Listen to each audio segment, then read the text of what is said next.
Today we're walking up into the south side hills now, in between Petty Harbor and Kilbride. It's a really nice hike. This used to be an old route, actually, the locals used to take. I believe you could have drove on it at one point. I'm not even sure. It was never paved though. Back in the 50s or 60s or something like that.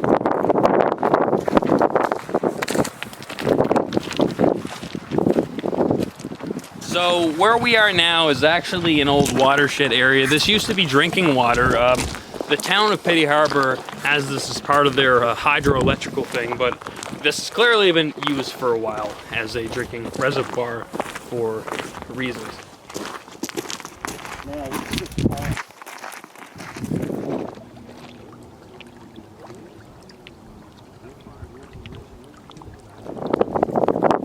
This area here, it's existed, for thousands of years. Newfoundland's landscape was shaped by the glaciers that plowed through here during the last glacial period. So these remnants are all, great vast lakes of fresh water that were carved through that period. There's not too much that would be in here before that time zone.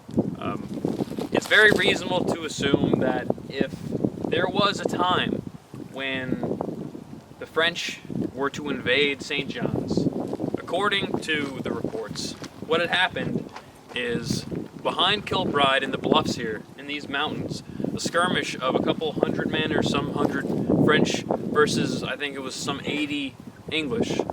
And they had a fight here in a skirmish, and 34 of those English died. And they could have been disposed in the waters here, they could have died here in the woods. But I know that a lot of the times when people are making trails, when trails occur over time, even with animals, a lot of times you have them occurring along the path of the water, along the path of rivers and lakes, just like this one. This is clearly a very big and important lake to the area, providing lots of fresh water, clean water, and it's just a large area, fish, etc. So in the 1700s, it just makes sense to me that it's possible that the route they took through Petty Harbor occurred along this way and down and through here. And the battle could have occurred anywhere within this area around me. This was an incredible battle that happened no one really realizes even occurred. And there could be things in the water. There could be old things. There could be old guns and old swords and things like that. You'll never know what you're going to find, but no one has really done an in-depth look for these things because, our occupation here on the island is very short. I mean, as recently as the 1700s, the Beothans went extinct. The 1800s, 1900s, and 2000s, etc. This is where we are now. Europeans have only been on this island for some 500, 600 years. So our history here is so mute. Our modern world here is so mute. The Great Fire of St. John's destroyed in 1897. Our city's been destroyed multiple times. And this could have been the route. That was one of the first times it was absolutely annihilated.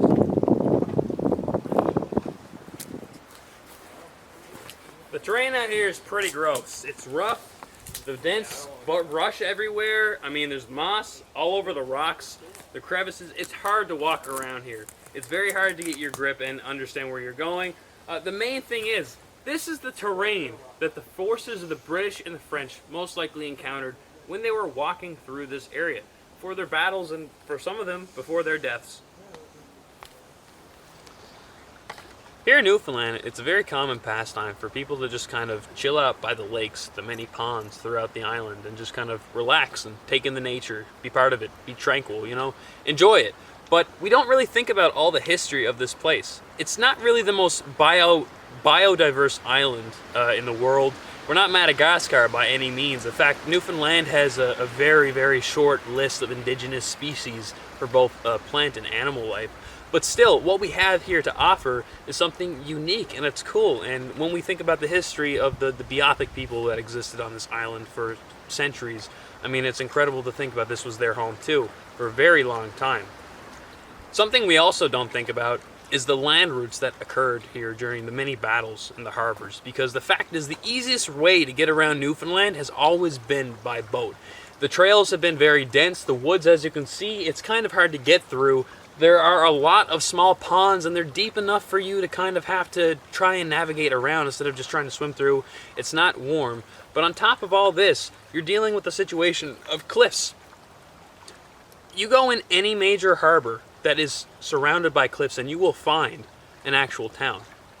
There's not a lot of unused bays throughout Newfoundland, and that's by purpose, because the fact is that's where the most resourceful stuff was. That's where we could kind of sustain ourselves best with the fishery and do whatever farming we could. But the real world around us has been like this. We can't do too much. But still, to think about how they managed to get through here, it's easy to think that lots of soldiers may have drowned, both on the British, the French side. Maybe we had Portuguese and Spanish sailors coming through here and fishermen, and they drowned. I mean, the amount of artifacts that could exist in the many ponds and lakes throughout the Avalon Peninsula, specifically here in the Southside Hills, it just kind of boggles my mind how there hasn't been a lot of research into this.